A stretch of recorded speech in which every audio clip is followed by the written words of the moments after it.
Ah, tem um banquinho. Centro Cultural Oswaldo Marim Fernandes.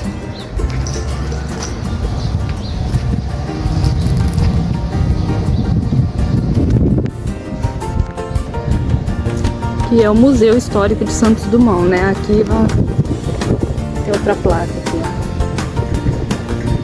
É, Raízes do Campo. E bem aqui na frente tem o famoso 14 bis.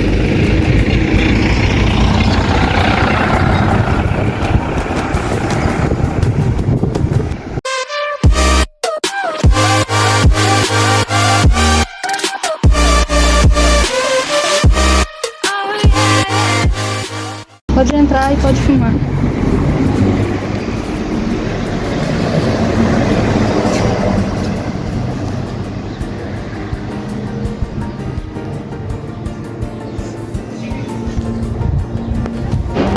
Agora vamos entrar aqui para ver um pouquinho da história.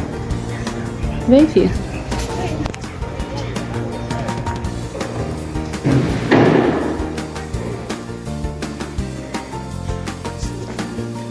Aqui é o projeto do 14 bis, ó. Mecanismo.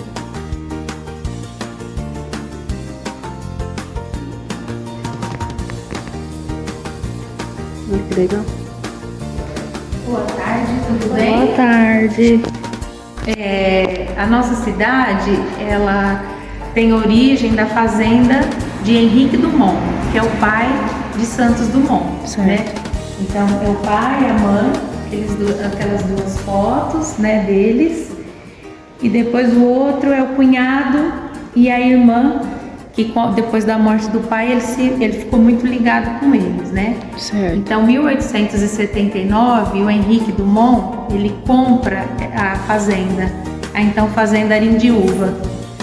E aqui ele transforma, em 10 anos de trabalho, ele transforma ela em uma das maiores fazendas de café da América Latina. Em alguns livros fala do mundo, né? Porque era muita plantação de café, 5 milhões de pés de café. Era grandioso.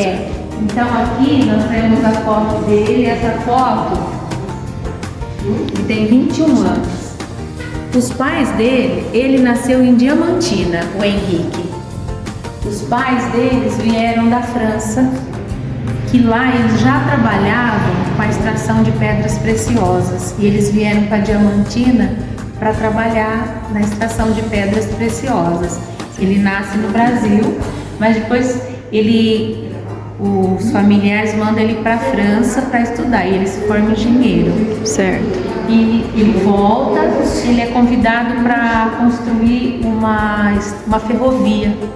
Dom Pedro II fala com ele constrói, e existe até hoje lá em Diamantina essa ferrovia. Isso, tem a estação, tudo.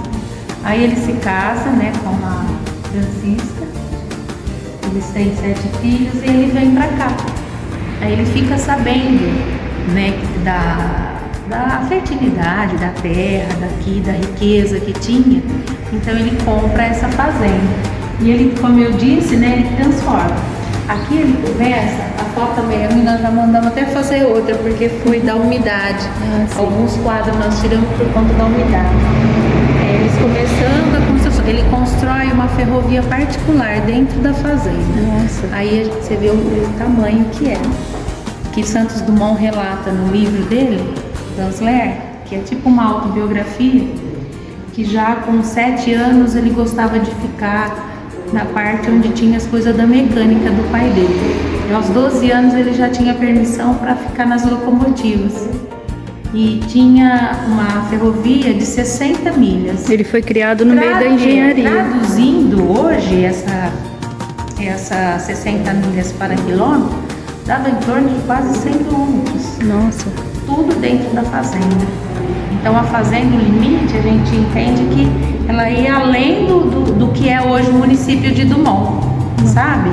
Né? Aqui tem os terreiros de café, aqui também o trem, né? Que depois a planta, aqui também os familiares na casa.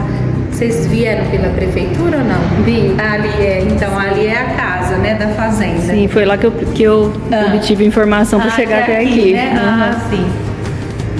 E depois de 10 anos que ele estava aqui, o pai dele sofreu um acidente. Ele cai e ele bate a cabeça. Ele cai da charrete, bate a cabeça e ele fica com uma parte do corpo paralisada. E aí ele vê que ele não tem mais condições, né, de dar continuidade ao trabalho. Ele vende a fazenda e com o dinheiro, né, com a herança, ele vai para Paris em busca de uma cura, né, de um tratamento de saúde. E Santos Dumont vai com ele para lá. E a hora que ele vê Paris, toda aquela modernidade, ele fica assim, né? Tipo, tudo que eu vi, né, a vida inteira. Mas aí o pai dele volta e 2 anos após ele morre. Com 60 anos, o pai dele falece. E aí ele fica algum tempo, mas ele volta para lá. E o pai já, antes disso, já faz uma carta emancipando ele. Ele tinha o que, 18, 19 e era com 21 na época, Sim. né? Para que ele fosse para lá. E ele fala, não se preocupe em formar-se doutor. Você estude na área da mecânica, porque isso vai ser o desenvolvimento do mundo, né? E lá Santos Dumont fica, né? Fazendo os inventos dele. Então nessa parte aqui, nós temos, essa aqui era uma que ficava no armazém, né? É o caixa registradora? É uma caixa registradora. Olha isso, né? Os pontos, R$1.000, né? O dinheiro.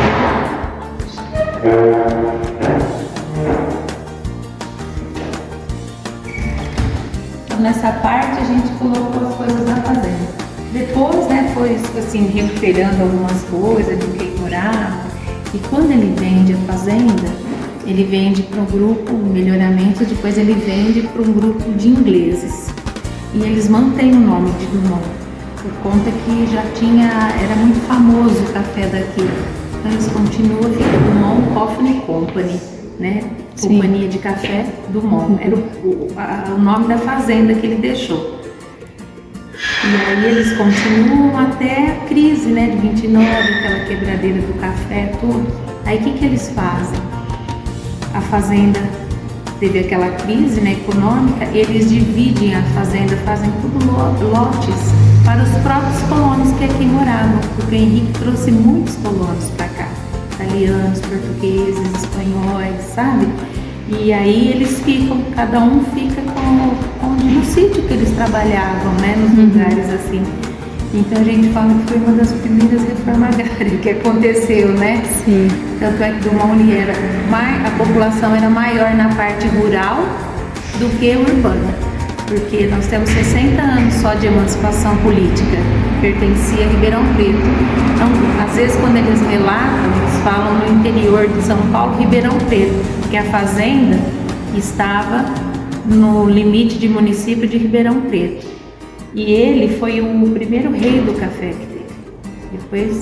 Depois teve o Schmidt em Ribeirão Preto. Depois vários barões do café, né? Mas o rei do café era ele. Era um dos primeiros. Então aqui foi algumas coisas que eles foram, sabe, doando, assim, quem morava. No caso, a prefeitura, a casa ficou com uma família. E essa família ficou a escrivaninha e depois ela doou, né, para o museu. Esse aqui era um senhor Pedro Bovo, que era amigo de Santos Dumont, eles brincavam. Esse aqui era um pinheiro que foi plantado por ele, né, tem uma explicação aqui, ó, toda a família pinheiro. E esse daqui era um escravo, que era pajem dele. Cuidava do Santos Dumont.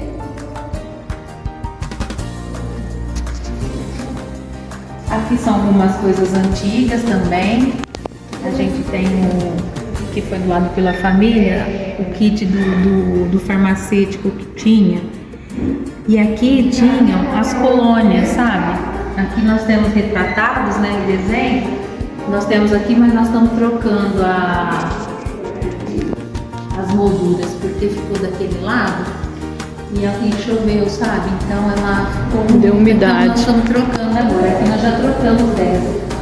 Então, as colônias, você viu ali do lado da prefeitura, ainda tem uma ali, todas, então são várias que existem ainda na cidade. Aqui era a colônia do escritório, que era onde toda a parte da administração da fazenda. E aí a gente tinha colônia alta, colônia baixa, colônia da farmácia, que é onde morava o farmacêutico, né? Era tudo separadinho. Isso, tinha a colônia do rancho, a colônia preta, que é onde eram os escravos. E aí ficou até hoje, né, essa tradição dessas casas todas construídas.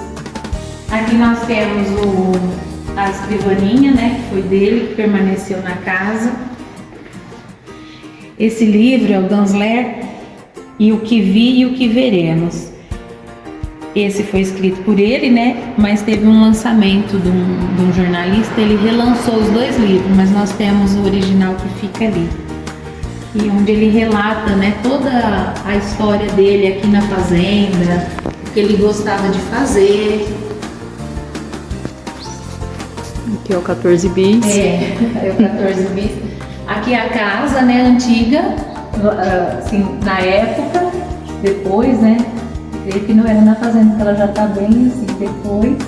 Aí depois ela restaurada. E aqui foi onde ele nasceu, lá em Cabangu, é num sítio do município de Palmira, em Minas Gerais, só que agora chama Santos Dumont a cidade. Ah, eu tinha essa dúvida, que eu já tinha pesquisado. Lá, né, em Palmira, né, nesse sítio de Cabangu. E depois eles, em homenagem a ele, né, eles falam, por que aqui é Dumont? Eles não, porque fala Santos Dumont, né, então é mais por conta da fazenda, do pai, de toda a história que tinha aqui, né, que foi construída depois dos inventos dele, mas já tinha, né, sim, assim, Dumont, Fazenda Dumont, e acabou ficando mesmo o nome do município, mas Santos Dumont é realmente onde ele nasceu, lá em Minas. Essa daqui é a Encantada, que tem lá em Petrópolis, a casa que ele inventou o chuveiro elétrico, que tem a escada que você só consegue subir com o pé direito, você não consegue subir com o pé esquerdo, que ele era bem supersticioso, né? Tanto é que alguns números dos inventos ele pula, né? Aqui são várias fotos dele sendo homenageado depois dos inventos, né? Depois que ele conseguiu.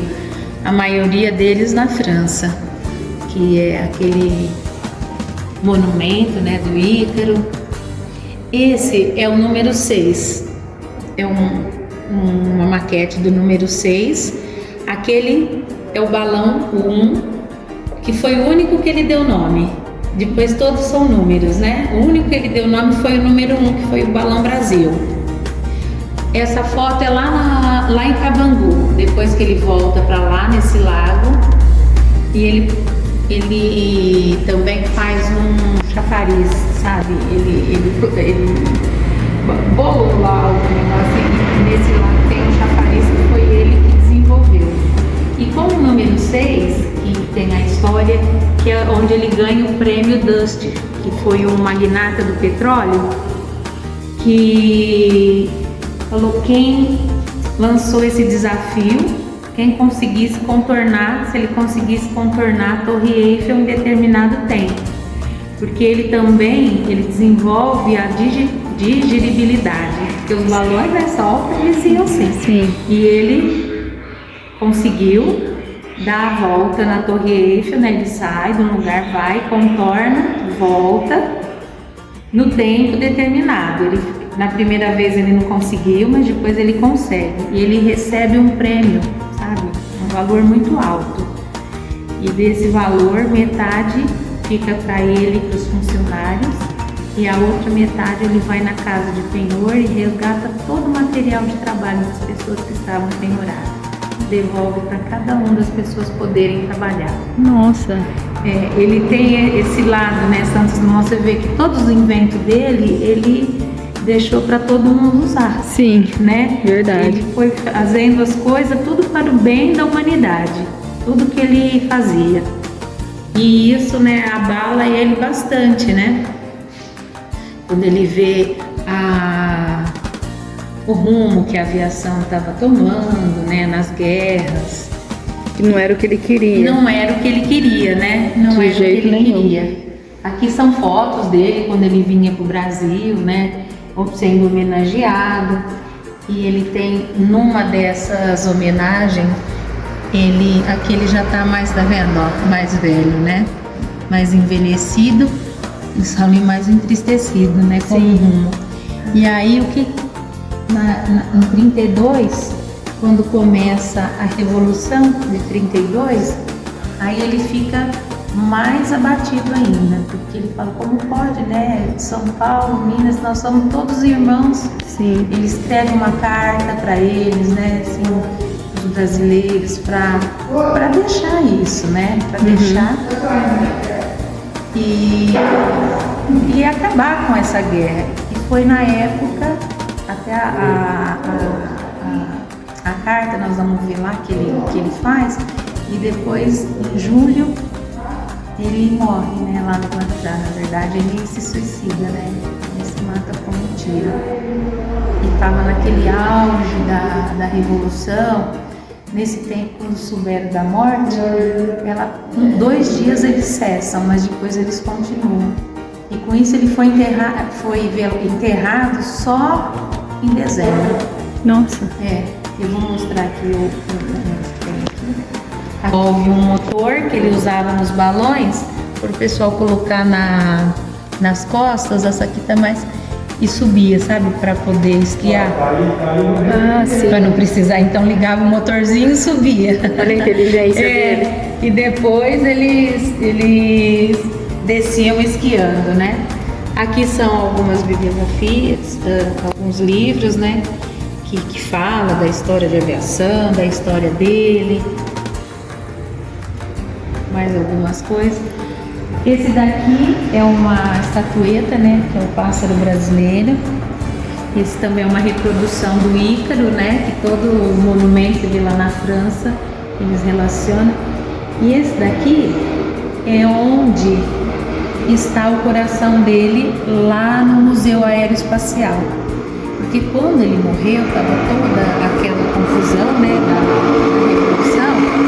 Eles tiraram os órgãos dele para embalsamar o corpo, para sair do Guarujá. Saiu do Guarujá e foi até São Paulo levado. Tanto é que lá no Guarujá tem um carro onde ele foi levado, né? Fica exposto lá numa avenida. E lá em São Paulo os médicos retiram para poder conseguir embalsamar o corpo dele. E ficou aquela coisa, do que ele morreu, né? E eles não quiseram falar, foi um mal súbito, tipo assim, um infarto. Aí o médico, ele guarda o coração. Assim, também, assim, ninguém acusar depois que ele emitiu algum falso atestado, alguma coisa, né? E depois que passou muito tempo, ele procura a família e fala, eu tenho, né? Eu guardei tudo. E aí, com a autorização, eles fazem esse monumento, né? Os artistas plásticos fazem essa parte de baixo e aqui, que fala a esfera, com todo o universo, tá vendo os pontos da estrela? E o original desse tá lá no Museu Aeroespacial, coração dentro. Aí nós temos uma aqui e lá em Cabangu tem outra, né? Eles mandaram para o município também, por conta da história, né, que tinha, então eles mandaram. O nosso acervo, assim, são alguns pertences, mas nós temos mais fotos dele, assim, né.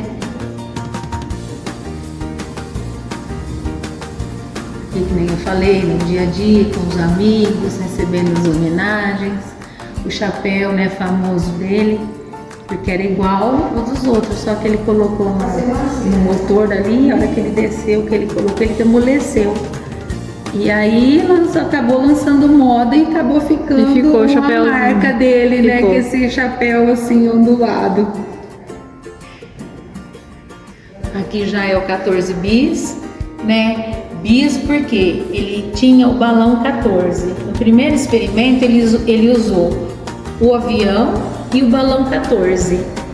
Então, por isso que é bis, ele usou os dois, né? E aí depois ele tira o balão e aí ele consegue fazer o voo sem o balão. Sem o balão. Ele consegue levantar, né? Decolar e depois ele Ele anda por uma distância de 60 metros.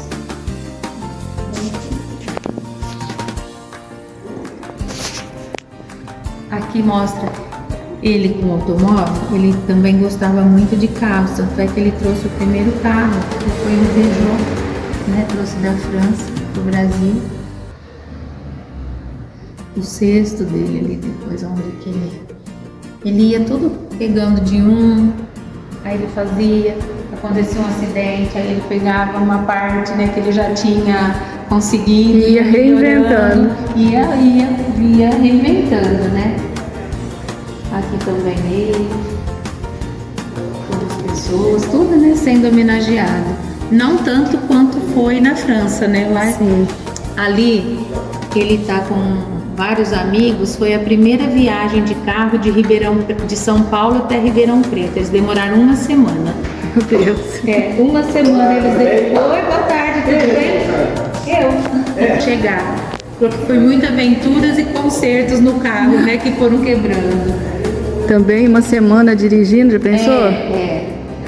E aqui são poucas fotos dele sorrindo. Você vê que sempre ele tá sério, né? Ali ele tá sorrindo, aqui ele tá sorrindo. E o chapéuzinho. Hã? E o chapéuzinho na cabeça. E o chapéuzinho na cabeça.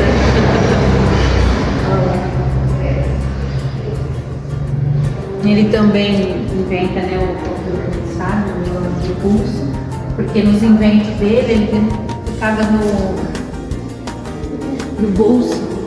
Então toda vez ele estava às vezes pilotando assim, né, mexendo nos balões, e ele precisava parar para tirar o relógio do bolso. Então ele pegou, colocou e amarrou. E como ele era amigo de Cartier, na França, ele fala para ele desenvolver, e aí ele desenvolve o relógio de pulso. Aqui são alguns utensílios, né, da Revolução de 32, que eles mandaram para os municípios.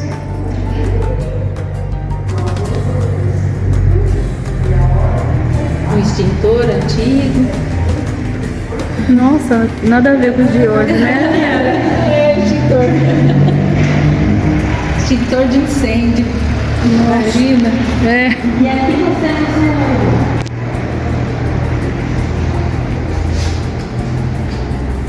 as cartas, né, que eu te falei, ó, tá vendo? Ó, ele escreve dia 14 de julho e dia 23 ele morre.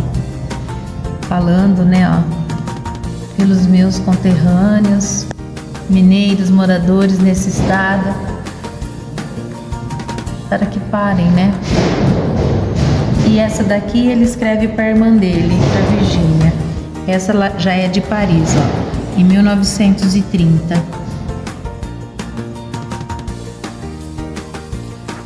Esse aqui é o livro, né, original, o Danzler, de 1904.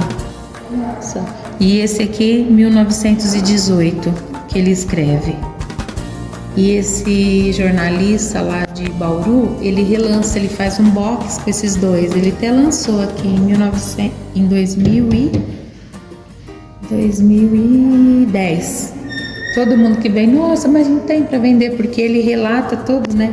Inclusive essas fotos ali são tiradas desse livro.